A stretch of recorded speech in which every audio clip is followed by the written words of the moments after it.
So I'm David Greitz. I work at Montefiore and Albert Einstein. This talk is a version of something I gave in Cuba in April at the third meditation conference there, Conference on Meditation in Havana. It's the kind of good research that I picked out from the past, from 2012 and 13. And they showed these two groups of people who were mindfulness meditators and people who were control groups. And what they saw was that the mindfulness group showed depressions in depression, anxiety, and somatic distress. Somatic distress is the uncomfortable feelings we have in our bodies. But sad feelings were scored similarly. Okay? So if you're a meditator, if you're a mindfulness practitioner, you still feel sad. Sometimes people think that maybe we'll turn into robots and we won't feel, we'll get rid of all those emotions and we won't feel sad. But you still feel sad. You just don't have the suffering that goes along with the sadness. And then they looked at the brains of these subjects and they actually saw that there were neural correlates of these different feelings. So this is showing the brain scans from this study. And we see areas of increased activation in these midline areas here. The hotter colors are showing increased activation.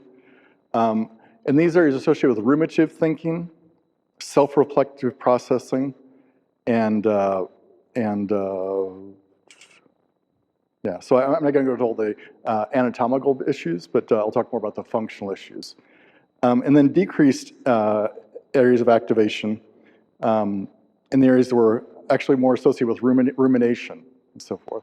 So, in other words, as our mindfulness develops, we still feel the sadness, we still feel the connection, but there's less of the other stuff we can pile onto that.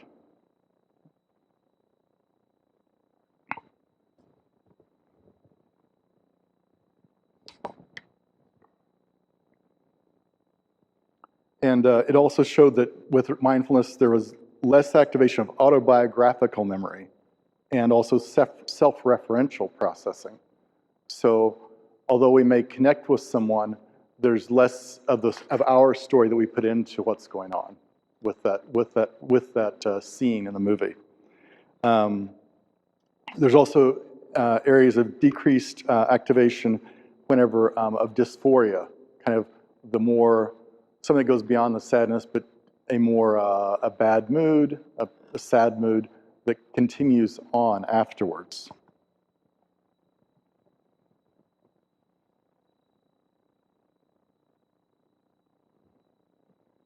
And there's also, and also the decrease of the body sensations that go along with the sadness in mindfulness meditators. So I think this is a very interesting study from 2011.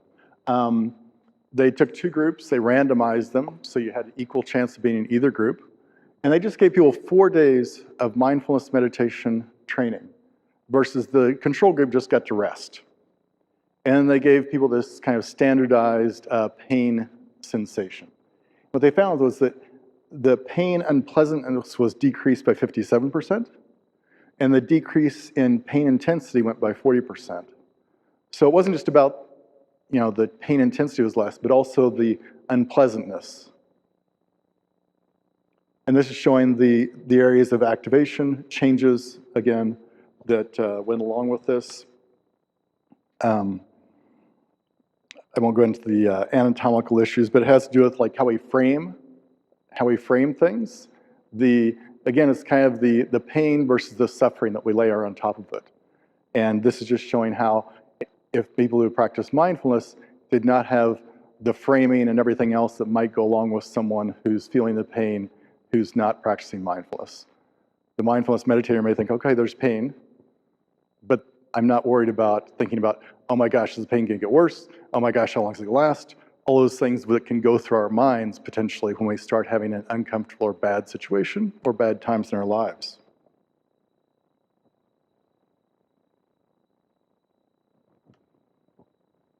And so this is kind of a mathematical formula I've been taught that I find very useful, actually. So pain times resistance equals suffering.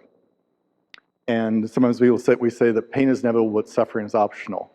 And one way I like to experiment on myself as well. And one example I have is like one time I was snow skiing and it was very cold on the lift. And I was going through the usual things of like, oh, it's so cold, and feeling lots of resistance to the cold. And I thought, what happens if I let go of that resistance? And I did, and it was amazing how much less I was suffering. I was still cold, but it wasn't all that talking going on in my head that was causing me to be even more suffering in this cold. This is a very cool study.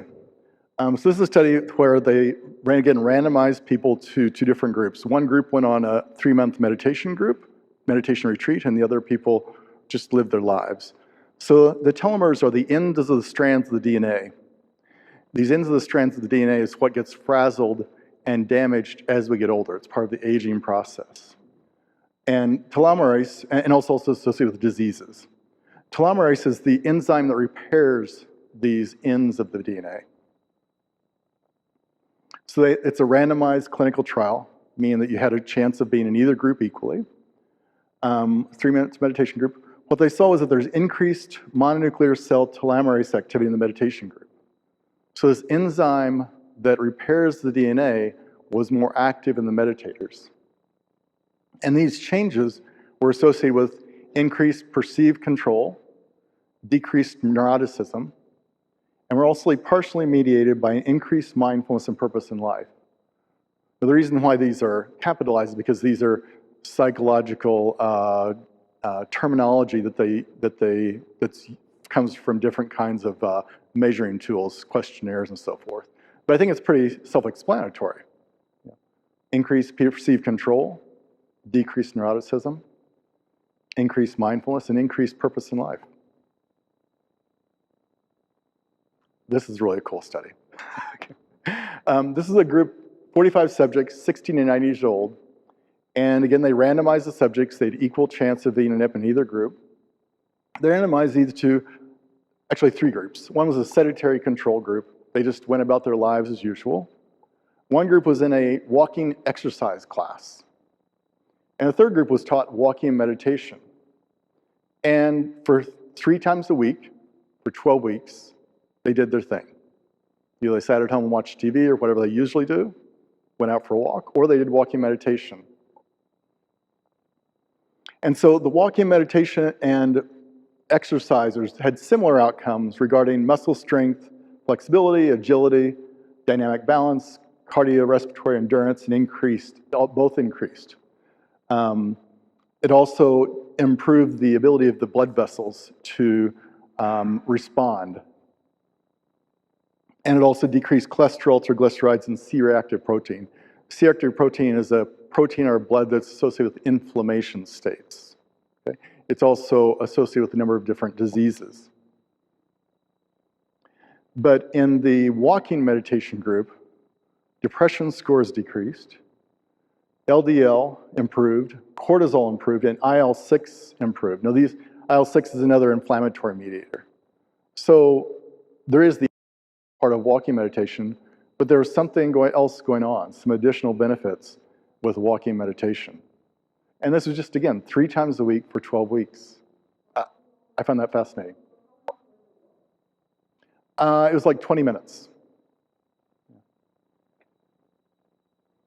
So talking about some general studies, this was a meta-analysis, meaning that they looked at all the different studies that fell into their criteria and analyzed them all together to try to come up with some overall truths that were consistent in the studies.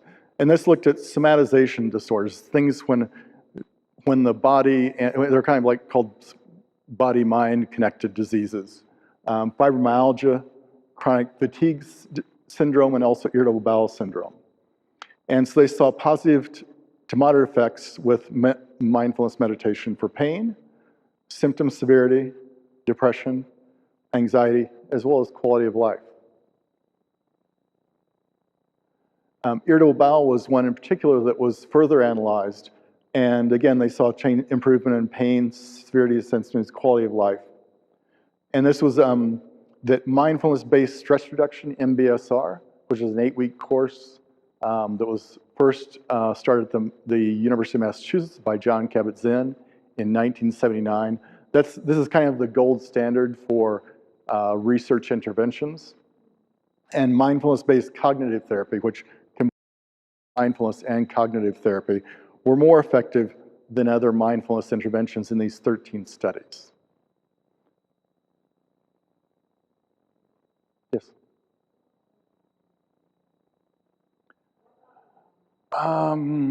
Good question. I don't recall exactly. It was other ways of teaching mindfulness, but I don't recall the details of that. So high blood pressure. There have been mixed results in different studies, and so far no one's done a meta-analysis. So if someone's interested in doing a research project with me, we can work on that. But basically it appears to be effective in some groups with hypertension, but it doesn't decrease blood pressure if you're normal, which makes sense and is fine. If my blood pressure is normal, I don't need to have it lower. HIV, I think this is really a fascinating area because decreased symptoms from HIV therapy, decreased depression and stress, and improved quality of life. Okay, those we understand. But the incredible thing is that there actually increased CD4 activity in the mindful, and all these patients were on HIV therapy, okay? And again, it was a randomized study.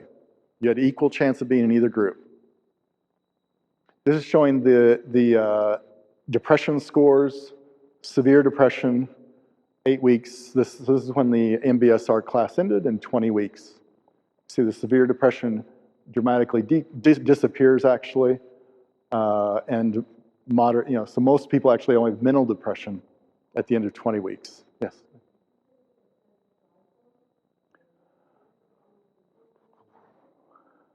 I don't recall for this study, I'm sorry. It was a reasonable size study. I want to say like 40, but I don't recall exactly. Yeah, so there was continued practice, and at least not in this particular study, but in other studies, they show that continued practice is what makes a difference. Yes.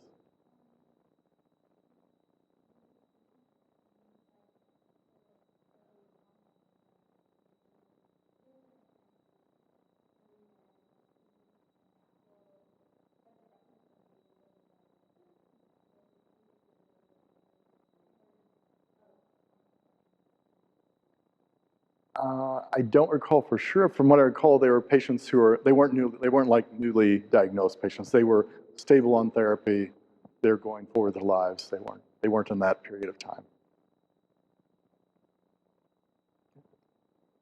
And this is showing the CD4 counts. Okay, so these are the white blood cells that decrease and bottom out in HIV.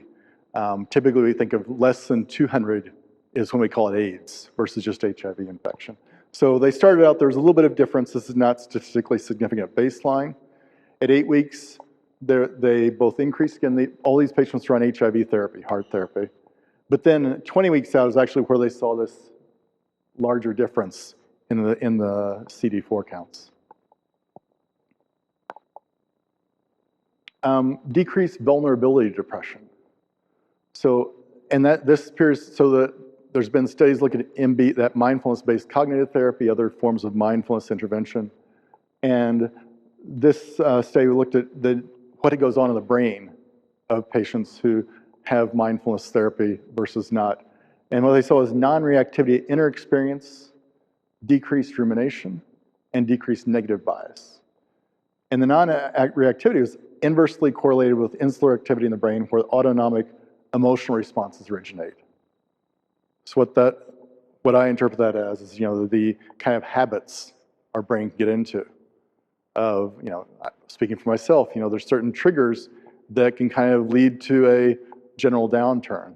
With mindfulness, that's able to be moderated more. This is a very interesting study looking at mindfulness and anxiety relief. And so they had two groups. One, they taught just attention to breath.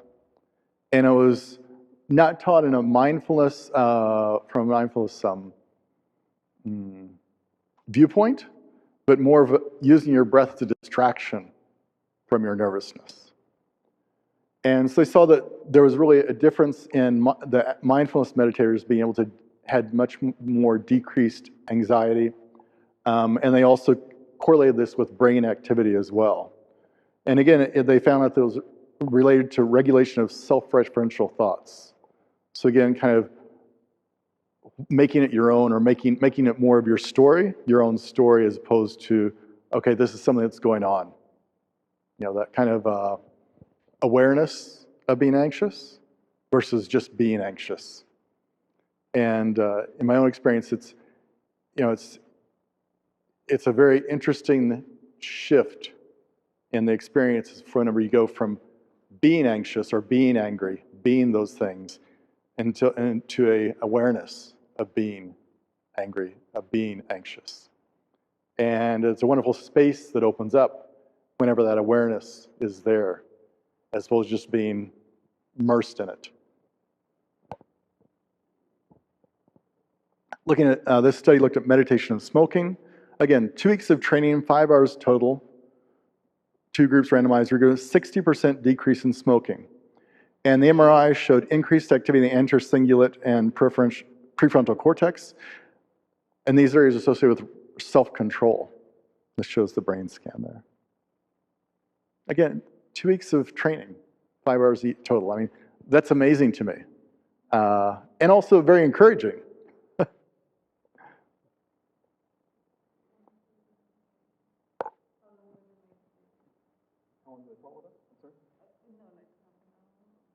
That was 5 weeks total over the course of 2 weeks. Oh, I don't know the details of the actual meditation period, but it was just 5 hours of training over the course of 2 weeks. So mechanisms of mindfulness in this study, looking at, again, and what they've seen is that there is fine-tuning of emotions and could temporarily disconnect areas of the brain involved in executive decision-making from areas that process emotional intensity and memory. Does that make sense to people? The potential for transforming maladaptive mental habits and biases and developing internal conflict resolution skills. So I think that's very fascinating. And I think that, it puts into words maybe things I've experienced, but it's nice to see it shown whenever someone looks at these things methodically. So also in regard to mindfulness and views, focused attention and detachment, noting and labeling, reduced biases in the perceptual processing. So again, part of our mindfulness practice of focusing our attention, being able to label thoughts, label judgment, and it led to decreased bias in perceptual processing the world around us. In other words, more efficient allocation of attentional resources, so being able to decide where we want our attention to be, and a more accurate worldview and reflection of reality. Direct and indirect effects on well-being as well as personal fulfillment.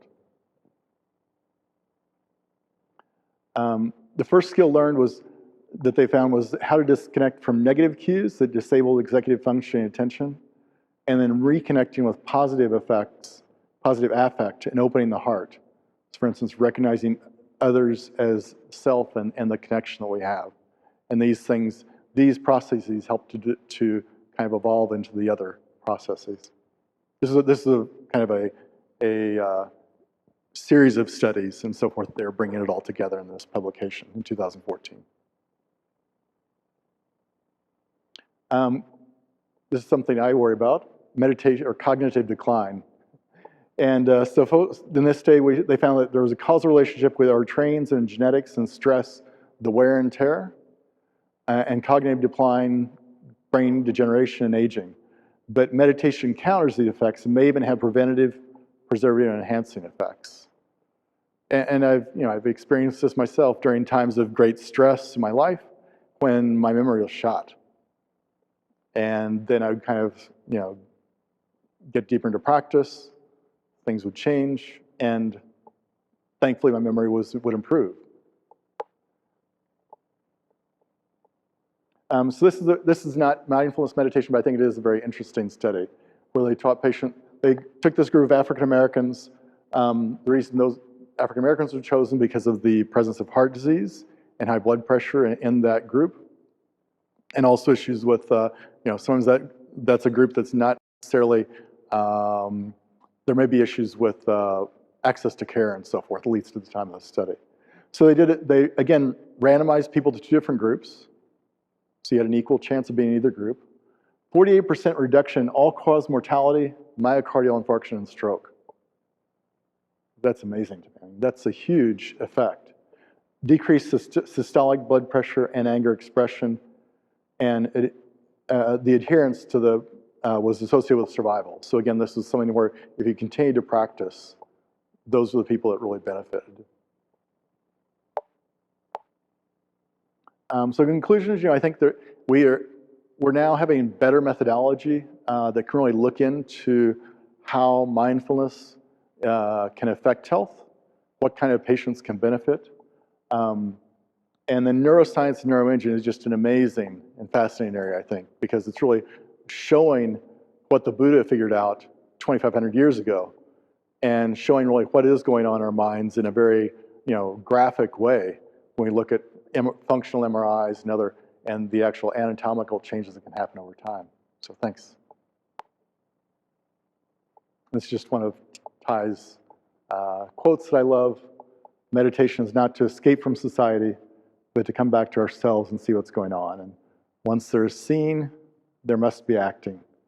And with mindfulness, we'll know what to do and what not to do to help. Thank you.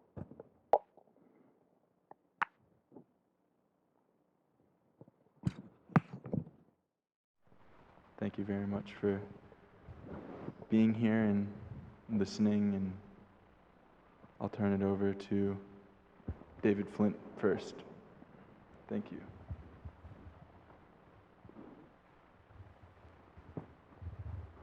D&D. Hello, I will be pretty brief, but I'm professionally a social work supervisor. Supervise, well, at this point, I guess 6 people.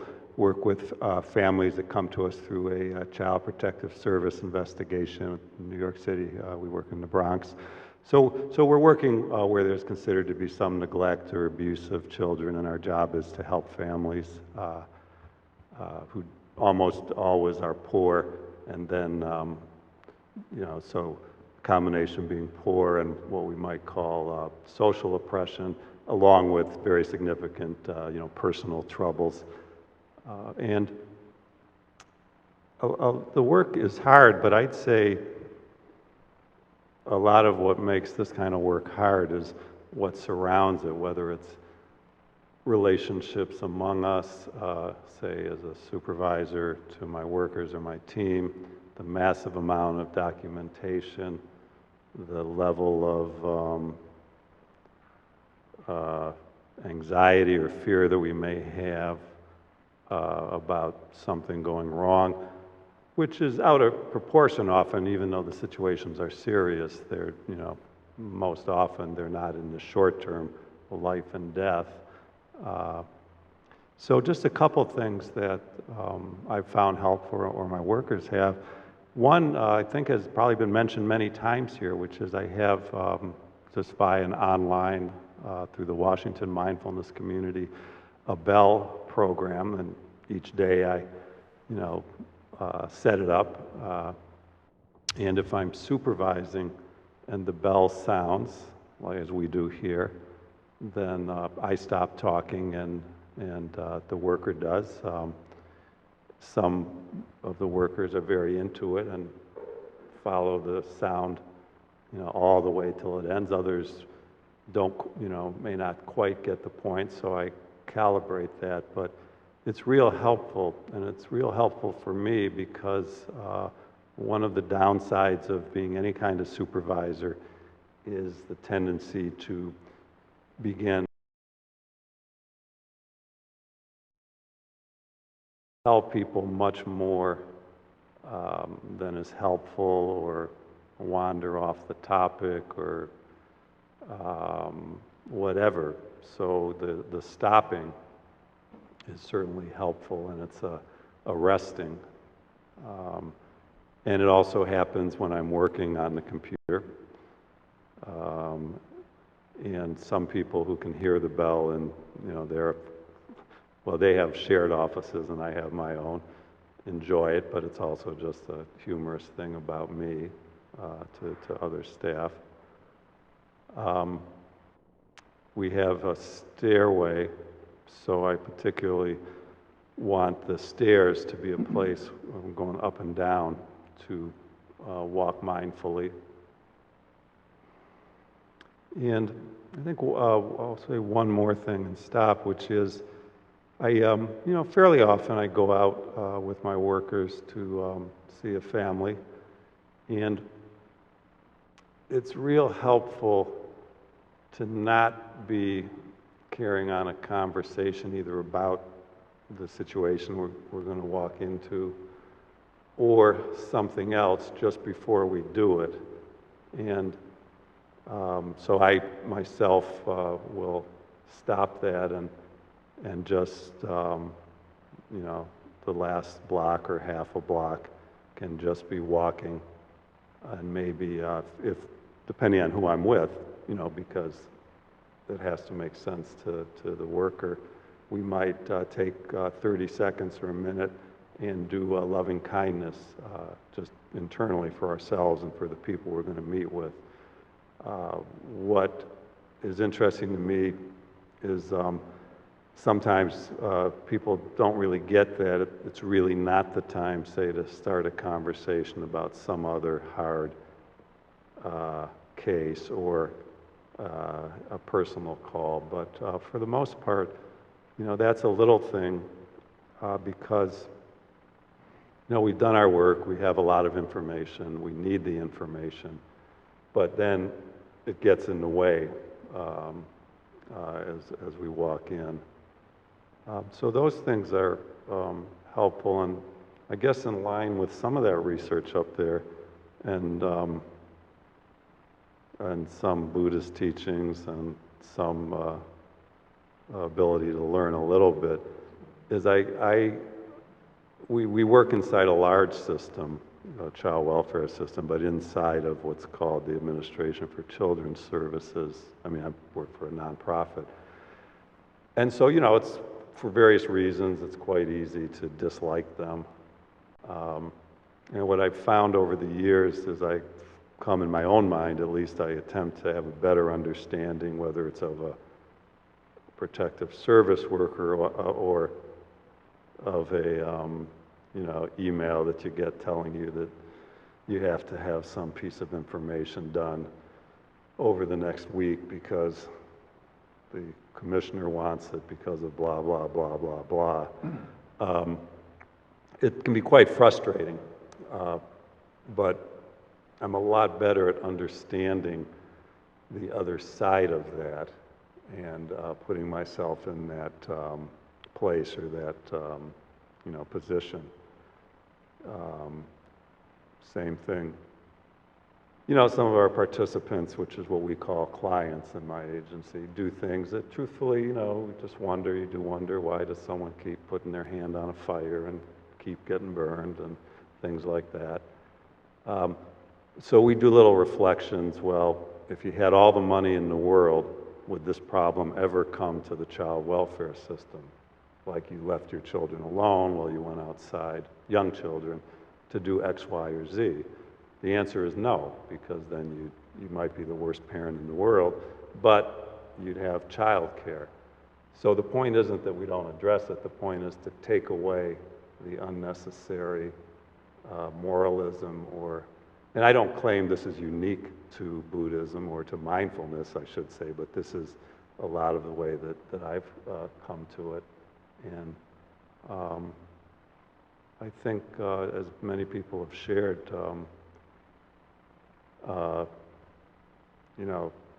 the being able to I don't think we can really stay alive and connected. We want to help. If we don't do this, and the settings and how we can do it and whether we can use the words or not, that's all skillful means, as we say.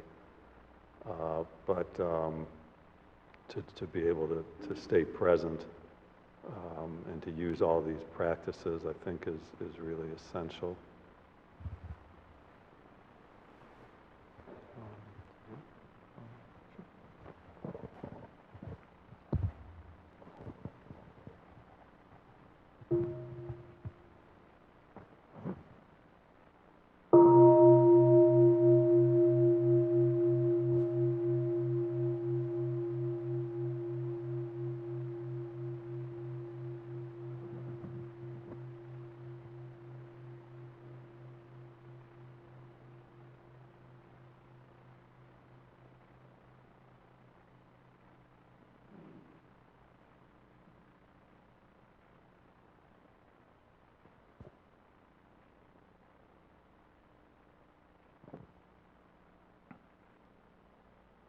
So, as I said, I'm David Greitz. I'm an ophthalmologist. My subspecialty is cornea and uveitis, or inflammation diseases of the eye. I also do epidemiology and clinical trial work domestically and internationally. In my patients, there's lots of fear because they have very, very complex eye diseases and have often lost vision, or when they come to see me, or they're in great fear of losing vision, in addition to the frustrations that come with having chronic disease. So, because I just don't treat eyeballs, I'm just not an eyeball doctor, and I care for patients, all that comes up in our visits. And it can be sometimes very overwhelming. At one time it could be. But with practice, it's very helpful to keep my energy going, to help me to be more present for my patients. And I started out doing things like, and the way it works for me best is if I kind of pick a habit that I can develop over the course of time. And I kind of, again, I experiment on myself, so I'll think, well, what happens if I do this for 3 weeks or a month? And at the end of the day, I'll say, well, how did I do with that new habit, and what were the effects? And if it's good, I'll continue. If it's not, then I'll try something else. So initially, I picked up the charts of patients through the difficult patients, and then I started picking up every patient's chart. Or when I would take the doorknob to go into the patient's room, I would take a breath. Washing my hands, something we all need to do with each patient. That became a time for just being there for the hand washing instead of talking to the patient, doing lots of different things at the same time as the hand washing. And the patient themselves became a bell for mindfulness. I recall one patient who, she was very challenging. Every yes and no question I would ask was met with an essay answer. And as I would go into her room, she would say, oh, I see you're really busy, so I'll make it fast today. And 20, 30 minutes later, I would come out of the room and be even further behind. And so one day I was sitting listening to her, and I noticed that my collar was tight. I wear a tie. And so I started paying attention to my breathing. And as I started paying attention to my breathing, my breathing slowed. And I started really listening much more deeply to her. And I started understanding her. I made much more compassion. And it transformed the way I could care for that patient, the way I could listen to that patient. And contrary to the worries that, oh, well, this is going to take longer now, the visits were the same or less. And I think it has to do with something that, she didn't feel like I was trying to get out the door, and she didn't have to be constantly pulling me back in. But it actually, and I was able to give better care to her, I'm convinced also. I find all this really fun. And part of the game is how can I skillfully introduce mindfulness into this situation? So part of that's just my own practice, and and how there's a whole bunch of neurons in our brain called mirror neurons that do what Brother Phop Kong was talking about, how we sync with someone else's emotions, and that can work in negative ways, but also works in positive ways. If I'm calm, if I'm listening, then the patient's mirror neurons also pick up on those feelings.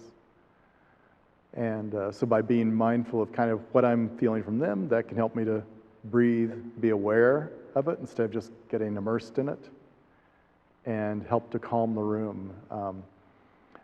And so, getting to know patients is how I also figure out that game of how can I introduce mindfulness in the situation. And what's their background, what's their religious roots, what's their beliefs. One of my patients was a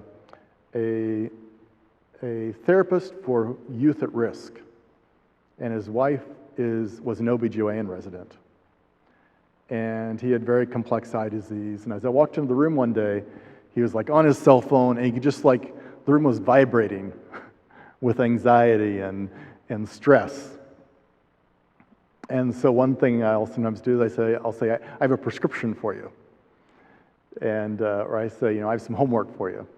And so for him, I said, whenever your cell phone goes off, I'd like you to take 1 to 3 breaths each time it goes off.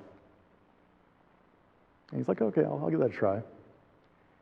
And the next time he came to see me, he said, my life has been transformed by that practice. He said, now, he said, because also on top of his work and everything else, all his friends knew he was a good listener. And so they would all call and dump on him and so forth. And he said, now, I take those breaths. He said, sometimes it's once, sometimes it's 3 times. And I'll either realize the person who's calling, I don't need to talk to right now, and I'll let it go to voicemail. Or if I decide to take the call, I answer it completely differently than I would have otherwise. And I'm able to receive that call in a different way. So, I think there's 84,000 possibilities with every situation where you maybe could skillfully introduce something. In our hospital, we now subscribe to the WHO timeout for surgeries. So you say, what's the patient's name? Make sure this is that patient. What's the patient's allergies? This patient's having cataract surgery on the right eye, and everybody says the right eye is the correct eye. Any special concerns? There's a whole checklist. And one day, the hospital brought in this little bell, like a library bell or a bell at the hotel room, hotel office where you ding it out, and to kind of get people's attention for this timeout. And as soon as I saw that bell, I thought, aha! So I suggested to my circulating nurse that she could ring the bell 3 times and would take some deep breaths. And so the first time she went, ding, ding, ding! So I later explained to her more of what I meant, and now she's the most amazing bell keeper. and it's something that everybody in the room, I have a team that usually works there, and people love it. So we ring the bell 3 times before we start the surgery, and everyone takes 3 breaths, and the energy of the room really changes. The whole feeling in the room changes because there's always, we're supposed to turn over the room in 17 minutes.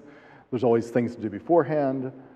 And just that pause, it's 3 breaths, less than 30 seconds. Changes the feeling in the room. And my residents, so I teach also, my residents who do surgery with me and who I teach surgery say, this is great, I'm going to take this with me. And some came back and they said, I tried to do that over there and it didn't really work. And I said, well, with practice, I said, the more experience you get, it's about trying to figure out how to introduce this skillfully so people don't think it's like some weird thing. And certainly as there's different people who rotate through as far as the anesthesia and so forth, and they'll sometimes say oh, what's going on? And so we just explain, and the response is overwhelmingly positive. So, yeah, it's just, being aware, looking for opportunities, strengthening our own practice, and part of that's informal practice, like the things we've been talking about. And there's also the formal side of practice, where a sitting practice, starting with, trying to sit for 5 minutes a day or 10 minutes a day, just to get that habit, and the time can expand. You don't have to. If you say when I go home I'm gonna start meditating an hour a day. Your chances of that succeeding is probably not very likely, at least from my own experience and a lot of other people. But some studies have shown that 20 minutes is an amount that we can make a commitment to that's more reasonable. But even if you start with 5 minutes, I mean, sometimes, I'll drive to work and something will have happened. I wouldn't have gotten my morning sitting time, and so I'll just I'll do my little car meditation. After I park in the parking lot, I'll just turn off the key and sit in the car for 5, 10 minutes, 15 minutes, however long I feel I can spare. And, and walking meditation as I walk into the house, into the office. Stairs, picking a set of stairs. That's all those things. It's all very helpful. And looking for more ways that,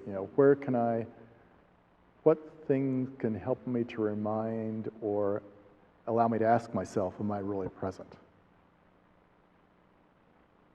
So I encourage you in your experimentation, and look forward to hearing about what your experiences are. Thanks.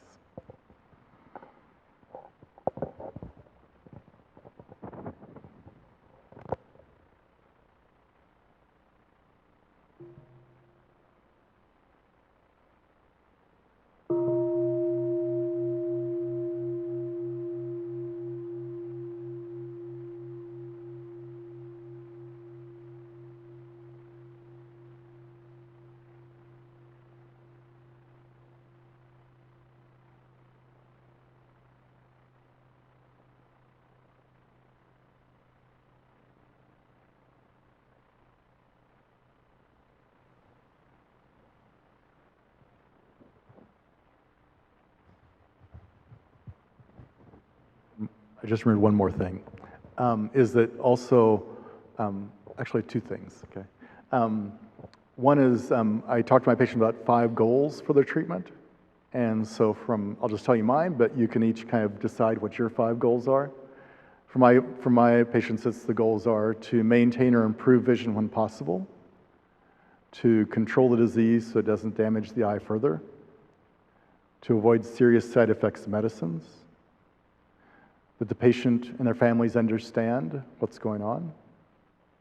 And the 5th goal is that patients have the mental, psychological, spiritual side of healing that helps them to deal with the things we can't fix with medicine and technology, and to deal with the frustrations of having a chronic disease and what that chronic disease may cause. And I say, like the first 3 are something that's about our teamwork together. That's a word I use a lot, is teamwork. The 4th goal is about them, researching on their own, be careful of the internet, asking questions, writing down their questions for me to ask me. And so the 5th goal is, I wish I had a prescription or a pill to fix this for you, but I said, that's really your own path. But, I said, as we get to know each other, we can talk about resources there. And so I sometimes recommend books.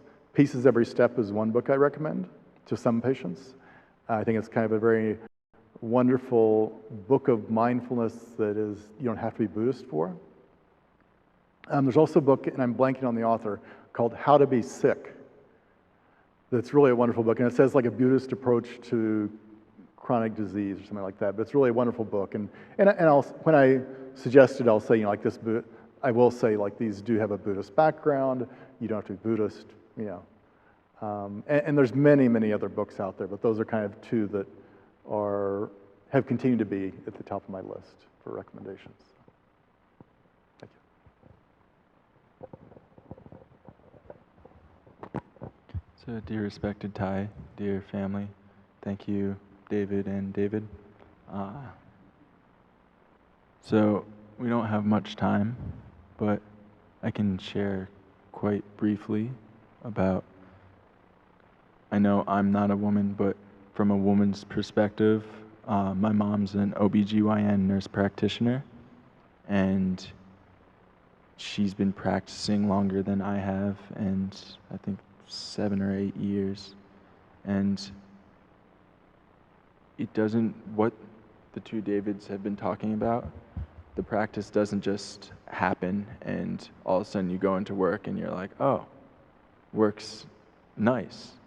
I've listened to my mom for years complain about work, how they want me to be more productive. I'm seeing so many patients in one day, I can't handle this. And it's just, I used to be like, wow. And then I think it was quite recently, actually. I try to call her as often as I can. Talked to her, I said, so how's work? And she said, oh, it's wonderful. And I was like, whoa. I was like, what? I was like, what happened? And she said, I'm practicing. I said, well, in what ways? And, a lot of the things that the two Davids, from her car to work, to her cubicle or wherever she has to go that day, she works at a community health center, so she bounces around from health center to health center. She does walking meditation. At her little section of the desk, she has something that reminds her of the practice. I think it's a calendar from our tradition. And she says it's the little things that during the day matter. But then what I'm noticing she's doing, and I think this is just like one of those icing on the cake thing for the whole practice, is nourishing the seed of the practice. Whenever she's not at work, she does something that nourishes that seed. Every morning, she wakes up and meditates. And she did tell me one day, oh, sometimes I don't. I was like, well, why? She said, well, I don't think I have time. I said, well, I heard this from someone at the monastery. I said, when you wake up, sit before you tell yourself, I don't have time to sit. And I was like, and she was like, okay, I'm going to try that. So I don't think I've asked her how that's going, but, you plant those seeds. But then, and I know she has really awesome conditions. She lives in Rhode Island where there's like 6 sanghas or 7, and there's literally one every single day of the week. And if you've ever been in Rhode Island, it's a half hour anywhere. So she can, if she wants, every night go to a sangha if she has time, she's not working. But she surrounds herself with her friends who also know the practice. Also, and if they don't know the practice, are loving, compassionate people who just have a tendency to lean in mindful living.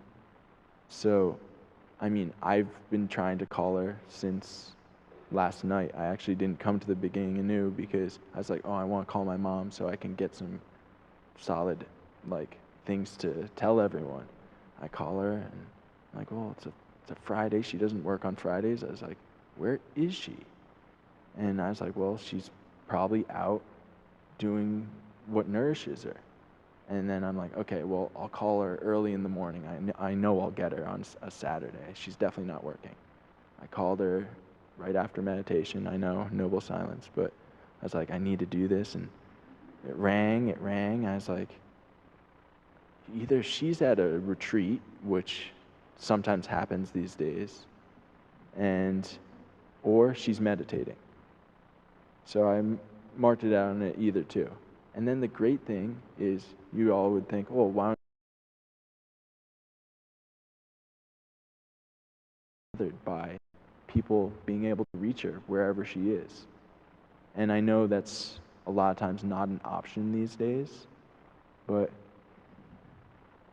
one option is, do you have to have a smartphone? Because that reduces the email.